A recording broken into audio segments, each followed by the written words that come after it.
this tariff thing is making China not buy U.S. soybeans anymore. And who's getting hurt the most? The American farmer. Don't want to believe me? My name's Graham Elwood, the Bitcoin Vigilante. You're watching the Bitcoin Vigilante. Support our show here and down here. You don't want to listen to me? You don't want to believe me? Fine, don't. Listen to what the farmers are saying. This was on C-SPAN. My name is Caleb Bradford. I'm a ninth-generation farmer from Kentucky. I also serve as president of ASA. U.S. agriculture is facing significant challenges, which are illustrated by rapidly plunging margins for farmers. Commodity prices are down nearly 50% from highs experienced just 3 years ago, and farm production costs continue to skyrocket for land, seeds, fertilizers, pesticides, and farm machinery, while high interest rates create additional pressure. For soybean farmers, the loss of our largest export market due to trade retaliation by China has made financial problems even worse. We are hopeful that this market will be restored following the meeting between Presidents Trump and Xi. Still, high production costs and market losses mean soybean farmers are expected to face a loss of around $109 an acre for this year's crop. My name is Caleb Bradford. Wow. I'm a ninth-generation farmer. Wow. $109 an acre. That's significant amounts of money that they're losing. Here's another one. This was on Face the Nation.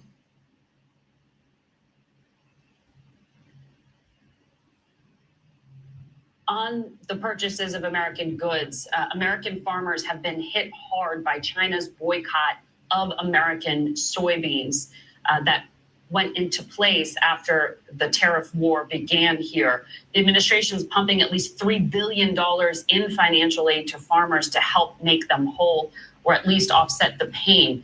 Can farmers expect to sell their soybeans to China again, and when? Margaret, I'm not going to give you the details here, but I can tell you that the soybean farmers are going to be extremely happy with this deal for this year and for the coming years. A few weeks ago, there was a photographer who snapped a photo of you texting with the agricultural secretary about this. She indicated concern about the unintended damage to American farmers from the U.S. financial lifeline being given to Argentina, because that country was able to sell more to China. That gave Beijing leverage over the United States. Is that leverage still a problem today? Well, first of all, that the text from Secretary Rollins was talking about a purchase of soybeans that the Chinese did, and those soybeans were always going to get purchased. They just did it at a time when the Argentines had lifted their export taxes. So those soybeans were always going to be on the market. It's a global market. The three leading suppliers are Brazil, Argentina, and the U.S. And I believe that we have brought the market back into equilibrium, and I believe that the Chinese will be making substantial purchases again. Oh boy, gee, I hope you're right, Johnny Double Talk. Listen to that. Just like, yeah, and then we bailed out Argentina. We gave them billions of dollars. That's like, I thought it was America first. I guess not. All right, here's now just a soybean farmer on TikTok who's furious. Trump thinks farmers are fucking stupid. And before you lose your Oh, that's in retaliation to a trade war that they fucking started, China and other countries are no longer buying crops from American farmers. So what does Trump do? He comes out and says that he's going to use tariff revenue to bail them out. But who pays for that tariff? Oh, that's right, the American taxpayer, because the companies they buy their products from have now passed that cost of that tariff on to them.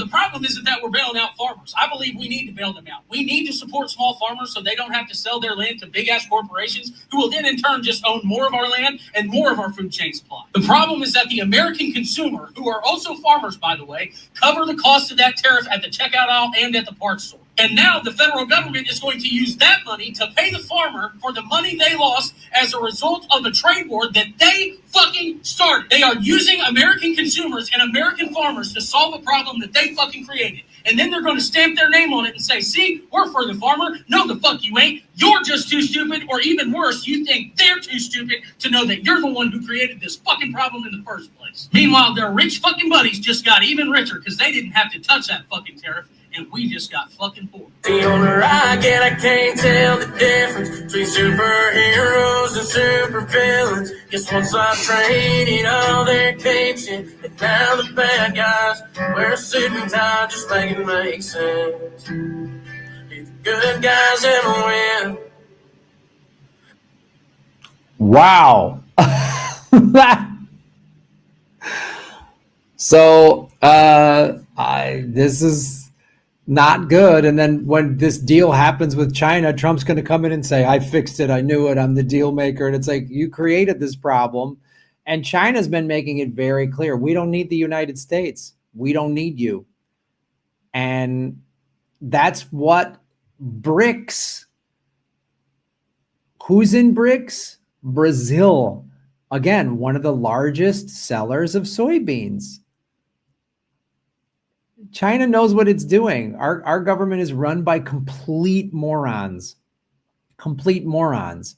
And Biden was a moron. Now we've got this idiot. It's just unreal. But I'm glad the farmers are at least speaking out and not just towing the company line and saying, Trump's my guy.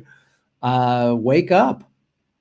If you voted for this guy, he tricked you. We all got tricked I got tricked by Obama. Obama let the banks steal my home. These corporations own both parties, and we're all getting screwed over. And we have to fight back as individuals, as people. We have to come together. And the only power we truly have is our economic purchasing power. It's why I've said this numerous times on this show for years. Vote with your dollars. Don't support. And the Democrats are going to go, we're going to fix and save everything. And they might win in the midterms or whatever. But Trump is trying to push for a third term. And be leery of this. Food riots, instability that Trump has helped create. People can't feed their families. Farmers can't survive. Then there's going to be food riots. There's going to be instability. The dollar's going to collapse. And then, martial law. And we need to suspend the elections until it gets safe. And let's just make Trump the president a third time. Steve Bannon said it. Another Republican member of the House or the Senate said, yeah, we're open to the idea. So they're just trying to plant that seed. Trump's going to get a third term. He's supporting Argentina. He's supporting Israel. He's supporting Ukraine. He's not supporting you. He's not supporting me. He's not supporting the farmer. All you gotta do is follow the money. Follow the money, connect the dots, get the truth. That's why I hate this two-party system. You vote out one old corrupt idiot for another old corrupt idiot. Trump, I've always said this, he's just the most vulgar version of what presidents have done in the past. He's just overt. He's just upfront about his corruption. The Democrats would sort of try to hide it or whatever. He's just upfront about it. So, and if farmers are having a hard time, that means you and I pay for it at the checkout. Trump's rich buddies, Gavin Newsom, all these idiots, Harris, they're fine financially. They're fine. Follow the money, connect the dots, get the truth. Shave your knuckles for justice. Boom.